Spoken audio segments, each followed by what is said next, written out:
Connor Bedard returns. The Jets were looking to snap their big losing skid, and the Blues and Mammoth looking to help their wildcard chances. Details on that and more on this edition of Locked On NHL Game Night. When that final horn sounds, you know it's time for Locked On NHL Game Night. All the post-game reactions to every game across the league, every single night, with insights only the hosts at Locked On can provide. Prepare to experience game day reactions like never before. Only on Locked On NHL Game Night. Your team every day. Hey, hockey fans, welcome to Locked On NHL Game Night, part of the Locked On Podcast Network, the #1 sports podcast network, your teams every day. Thanks for making Locked On NHL Game Night your place to get a recap of the night in the NHL during the regular season and the playoffs. We are available wherever you get your podcasts and on YouTube. Today's episode is brought to you by Gametime. Download the Gametime app, create an account, and use the code LOCKEDONNHL for $20 off your first purchase. I'm Eddie Garcia, an LA Kings fan on the West Coast and the host of Locked On LA Kings. He is Shukri Wrights, a Boston Bruins fan on the East Coast, and radio host and producer, 97.5 The Fanatic in Philadelphia. Together, we're here to help you get caught up on all the goals, saves, big moments, and storylines from the night in the NHL. Normally, we get a big assist from our Locked On local experts, but hey, it's Friday night. They wanted to go out and have some fun. So no local experts in this one. It's just me and Shu. Only 3 games to talk about, so lots of us in this show. But hopefully we have some fun and interesting hockey talk to give to our audience today. Oh, there's no question that we will. I mean, the only question is assist or just a dangerous duo happening to just do what we do on the pod. But either way, it was 3 games that was worthy of watching, but 2 of them was like, was it really that interesting, or was it just the mere fact that we needed to watch the games and we needed to watch the games in order to talk about on the pod, which we're about to do now? Well, we wanted to watch the Blackhawks hosting the Capitals, which is where we're going to start, because Connor Bedard was back in the lineup for Chicago. First time since December the 12th. He had missed 12 games with that shoulder injury, that weird injury that he sustained against the Blues when he was taking a face-off in the final seconds. So he would be back in action. Definitely wanted to see that. But the Washington Capitals decided that they would be the story of this one, as they win convincingly by a score of 5-1, and they got it going right off the bat. First period, Anthony Beauvillier scores his 9th of the year on a redirect. It was Connor McMichael making it 2-0, a break-in alone, scores his 6th of the season. Then Ethan Frank puts in a loose puck. The Capitals scored 3 goals on 6 shots, and we're quickly off to a 3-0 lead after the first period. It was clear from the jump street that the Capitals came into this game ready to just attack and just take it to the Blackhawks, and it was very evident, even in the first few minutes of the game, where for me, I couldn't help but to think, man, it just looked like Washington, they were very much, making a conscientious effort to say, hey, you know what? Well, this is what we're going to do. We're going to dictate not just only the pace of play, but then also the way that we were going to attack this Blackhawks team that, that they are excited to have Connor Bedard return. But that first goal by Anthony Beauvillier to make it 1-0 on the backhander, I was like, wow, okay. You talk about, I don't want to call it a defensive breakdown. And it wasn't a defensive breakdown, but I just thought that it was just a perfectly placed shot, and that was the skill that just took over on a part of Beauvillier.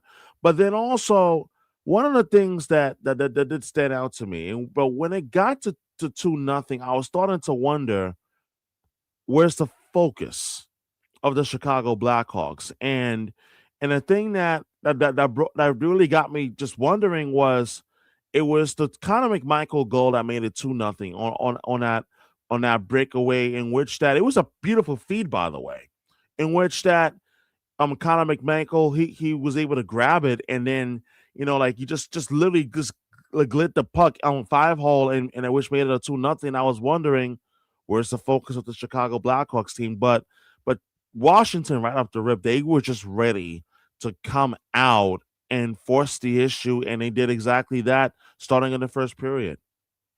Second period, the two teams would trade goals. Now, Chicago got the first one. Oliver Moore on the power play, great wrist shot, his 5th of the year. And you're thinking, if they can get the next one, suddenly we have a game. That didn't happen. Justin Sordiff gets his 9th, puts in a loose puck on a scramble in front. So it's 4-1 Washington going into the third. And then Alexander Ovechkin gets his 19th of the season, 3rd straight game with a goal for the Great 8, and his career 916th goal as he continues to add to the all-time record. And that puts it away. And again, the Capitals with the convincing 5-1 victory. Pretty, I won't say easy night, but a fairly reasonable night in net for Logan Thompson, allowing just 1 goal on 24 shots. But Washington now 23-16-6. That's just their second win in the last 5 games, but it does move the Capitals into the number 1 wildcard spot in the East. 1 point up on Pittsburgh, who slides down to that second spot, and Buffalo, for the moment, has been knocked out of that final wildcard spot. And that is the way things go in the East. On a nightly basis, there's going to be movement because everything is so tight. So right now, the Capitals are the number 1 wildcard team in the East. Which is important to make mention of that last point you just did. Because of how tight things are in the East, there is truly no room for error by any of these playoff teams or playoff hopefuls in the Eastern Conference, because one bad stretch of games and you could be on the outside looking in. And for Washington, for them to get the goaltending that they got tonight from Logan Thompson, I thought was absolutely huge. It was important that even though this is against the Chicago Blackhawks team, in which that this is a team that, like that has hope for the future, and certainly the future is very bright in the Chicago Blackhawks, but this was an inferior opponent in regards to who the Capitals were facing. This was the type of performance that you expected Logan Thompson to not only just show up but also play well, and he did. But I want to go back to that second period on what you talked about, where Oliver Moore, he made it like 3-1, and you're thinking obviously a 2-goal lead is the worst lead in hockey. But sometimes when a team has hope, that could be a dangerous thing. And for the Capitals, they were very much intent saying, no, we're not going to allow like Chicago to have hope in this game. And so here comes Justin Sordiff, and Sordiff makes it 4-1. And at that point, you're just like, this game is well in hand, and it was. And then Alexander Ovechkin, the 4th goal that he scored in the last 3 games. But man, for me, I think Logan Thompson, the more that you watch him in this game, like you see exactly why he was selected to Team Canada's Olympic team, and why he is a legitimate for a front runner for the Vezina Trophy race in the league this year.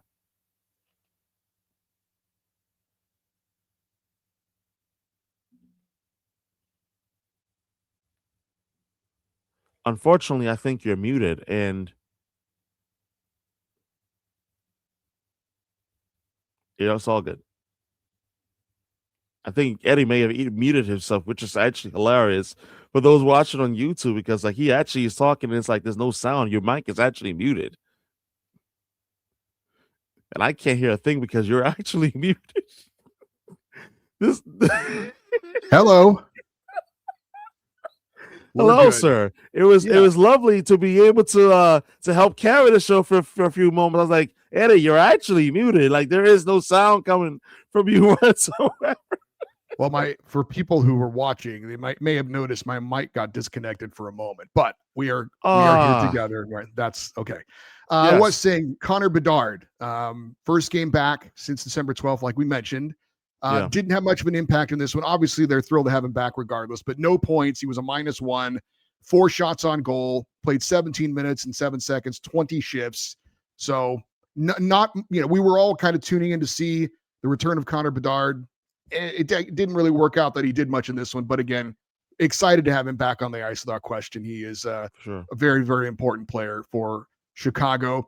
The Blackhawks, though, issues in net right now. Spencer Knight and Arvid Soderblom both were out due to illness, so they had to do an AHL call-up. Drew Comezzo was the goalie in this one, just his second NHL start, and it wasn't a great one. He allowed 5 goals on 24 shots. Not blaming him solely at all for this at all, but not a great situation in net for Chicago in this one.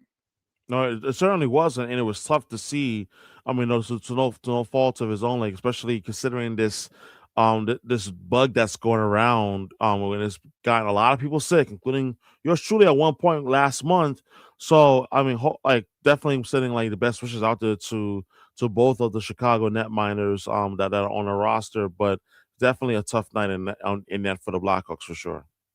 Chicago now 18, 19, and 7. Their 4-game winning streak is snapped. They're still only 4 points out of a wild card spot in the West, and they'll be in action again on Saturday. Back-to-back games for them. They're headed to Nashville to take on the Predators. We'll see if Connor Bedard and the Blackhawks have a better showing in Music City.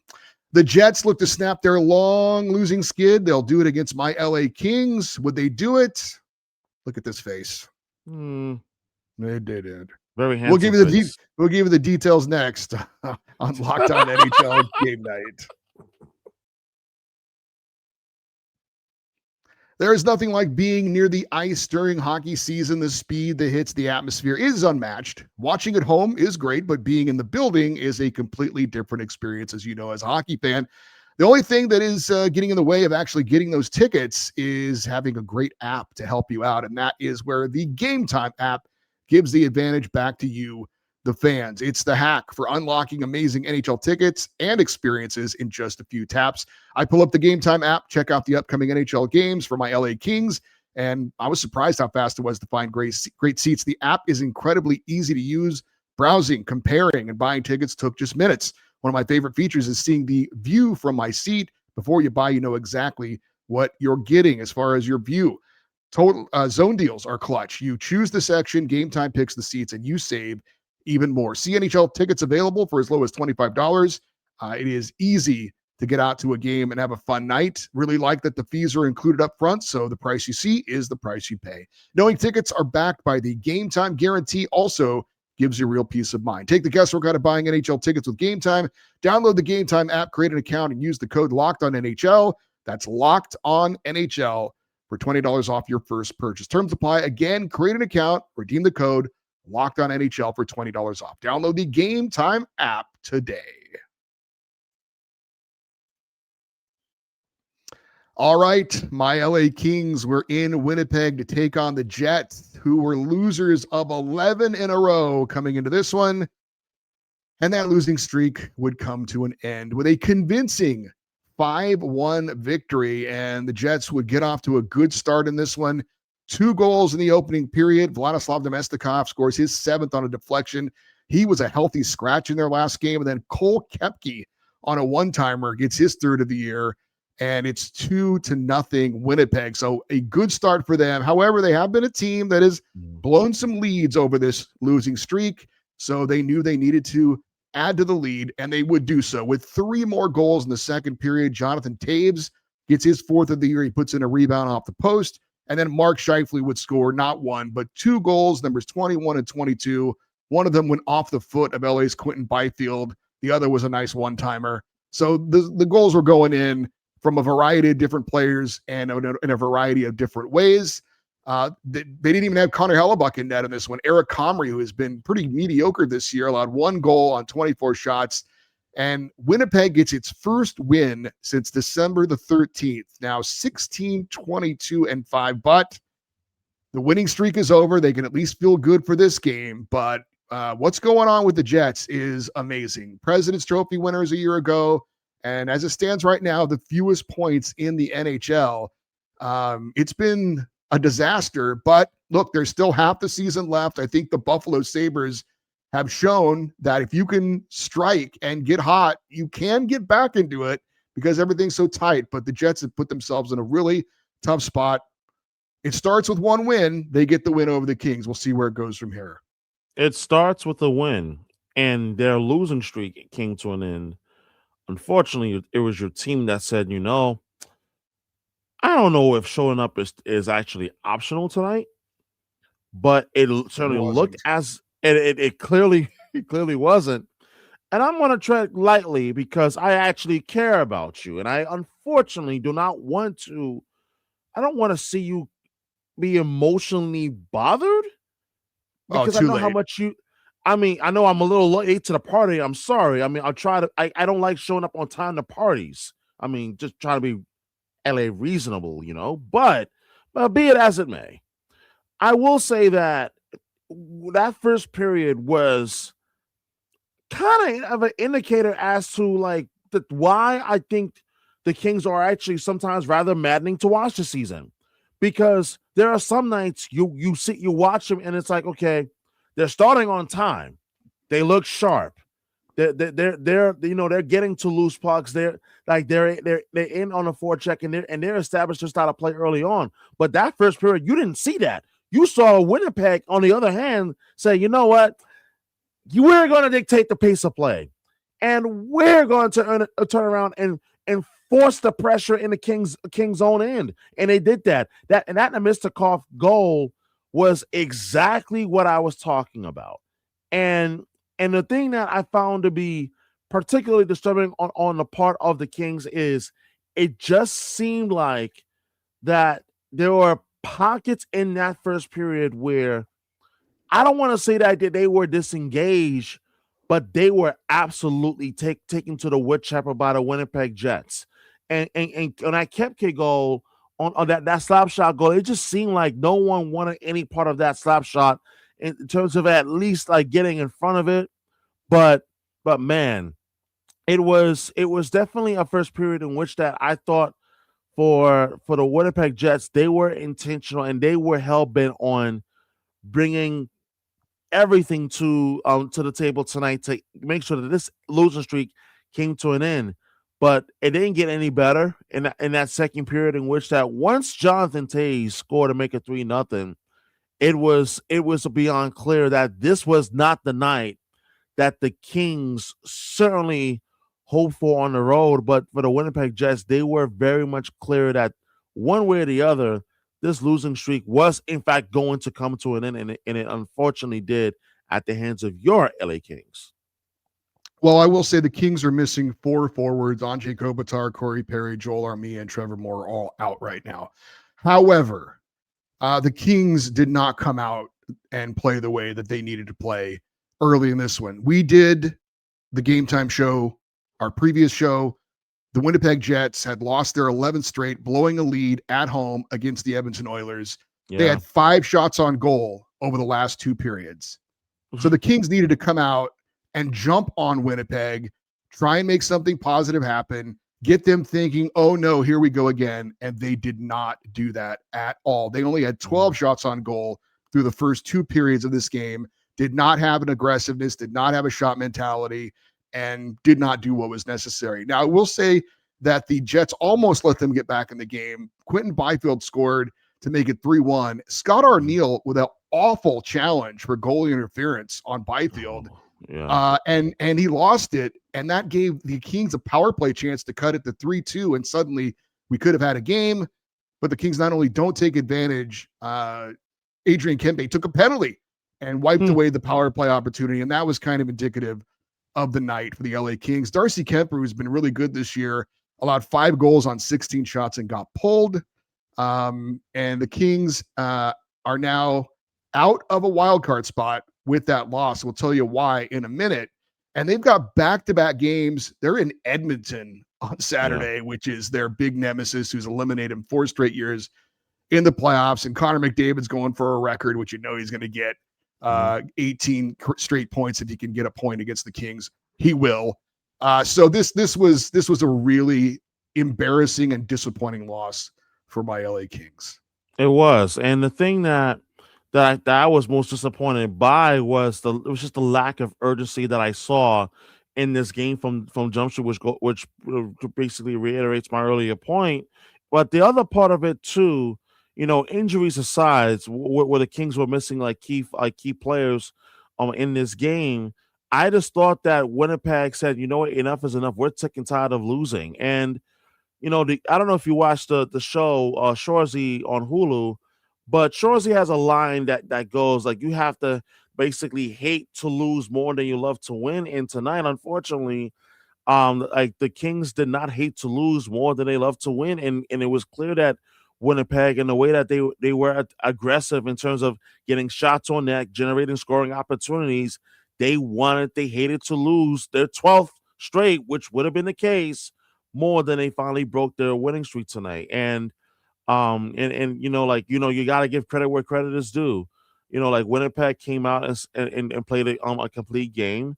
Even with Comrie, their backup goaltender, in there, but still, like this was on a type of game in which that the Kings are going to have to go back to the drawing board and look to see what can they do much better for the next game against Edmonton, which is no fun task considering that, as you mentioned, this is the same team that's knocked them out of the playoffs 4 consecutive years. So the Kings there are going to have their hands full for sure. Utah Mammoth looking to take advantage of that Kings loss. We'll tell you how they did next on Locked on LA Kings here, on Locked on NHL Game Night. I do the other show too. Wildcard round is here. My Steelers, Shoes Eagles, both going to be in action, and FanDuel is officially in playoff mode. Every game day during the NFL season, FanDuel is giving customers even more ways to get in on the action, because right now, every NFL playoff game day, FanDuel users get a profit boost pack waiting for them inside the app. Each game day, you'll see a pack loaded with multiple profit boosts you can apply to the bets that you like the most. Open your profit boost pack first thing on game day and see what boosts you want to play. The boosts let you lean into the game day instincts, whether you're backing momentum, defense, quarterback, player, coaching. The boosts give you more juice on the bets you already like instead of forcing you to bet something new. Every play feels bigger, and the boost makes your bets feel that way as well. So make your picks and then apply your profit boost to go for even bigger payouts while the playoffs get rolling. So visit FanDuel, the official sportsbook partner of the NFL, and grab your profit boost pack every NFL playoff game day. Our final game of the night was in Utah, where the Mammoth were taking on the Blues, and Utah with the 4-2 victory. But the way this started off, I did want to touch on. Mm-hmm. Now, the previous game between these two teams, Logan Cooley got taken out on a hit by Alex Toropchenko. And he missed some time. This was the first meeting since opening faceoff. Toropchenko drops the gloves with Jack McBain, and the code was upheld, right? Yes. If you do something that takes out one of our star players, even if, whether it was intentional or not, maybe it was a little questionable, you need to answer the bell for that. You didn't in the last game. You're going to do it in this game. And to Toropchenko's credit, he said, okay, let's do it. Let's get it out of the way. Let's move on.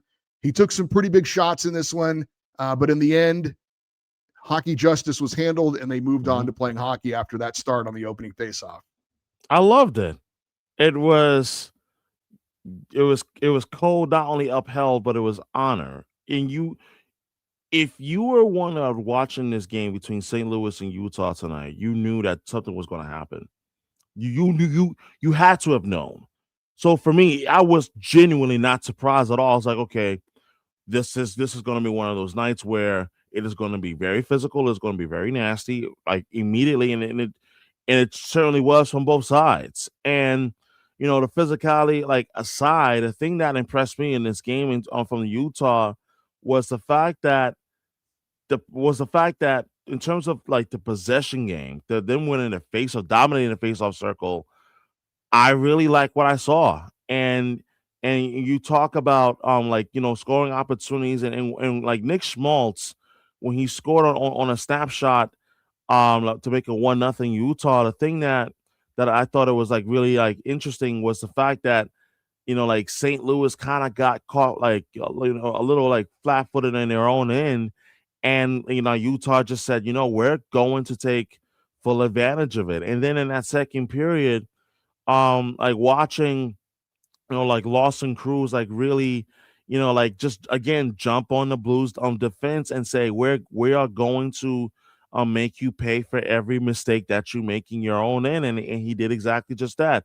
But it did get interesting. It was not a runaway game like it was for the first two games tonight, but this one was in fact a little bit closer thanks to Oscar Sundqvist making it 2-1, just a little bit halfway past the second period. But I will say that I think, between the response by Utah in this game, by setting the tone, you had to like what you saw by, number one, setting the tone by the Utah Mammoth, but then two, also the way that the Mammoth were able to make St. Louis are pretty much capitalized on the mistakes on their own end. Yeah, Nick Schmaltz opened the scoring, putting in a rebound, his 15th of the year. That was the only goal of the first period. Then they exchanged goals in the second period. Lawson Krause's 11th on a nice wrist shot up a cross-ice pass. Oscar Sundquist is third for St. Louis. Just 5 seconds after the Utah goal, a wrist shot from the faceoff dot. Utah comes back. Sean Dursey, his third of the year on a wrist shot on a cross-ice pass.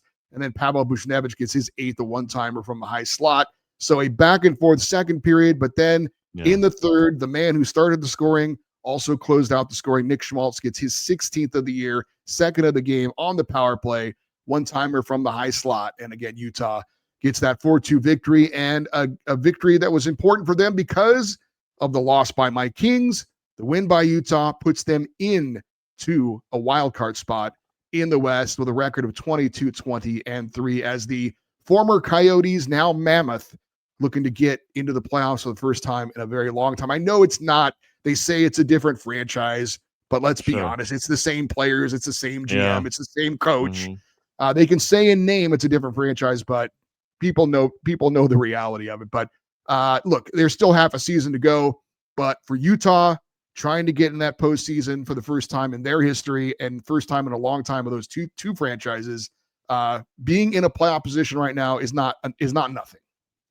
It's something, especially for a team that, like this is what year number 2 being in Utah, and so far you're off to an incredible start thanks to ownership off the ice, and now having just recently been awarded the Winter Classic next year against the Colorado Avalanche, which is a pretty big deal. And thank goodness it will be in a cold weather climate, but I'm not going to go there. It's to basically go on gripe and complain about my displeasure with the one that was in Florida that we just had a week ago.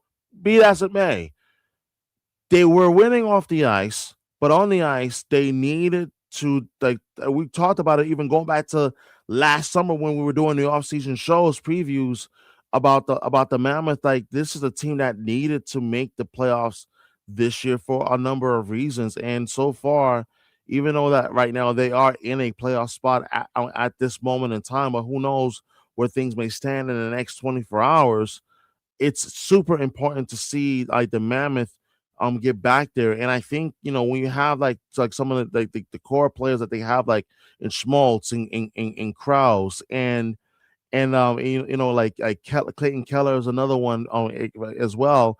I think it's absolutely imperative to watch like this group of players, like at least get that playoff experience, and it's going to be very much helpful like for them moving forward.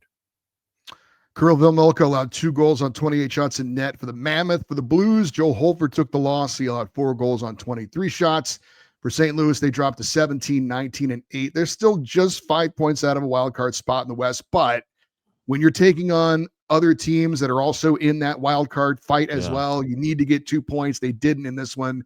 They'll be back at it tomorrow on Saturday as they are in Las Vegas to take on the Golden Knights.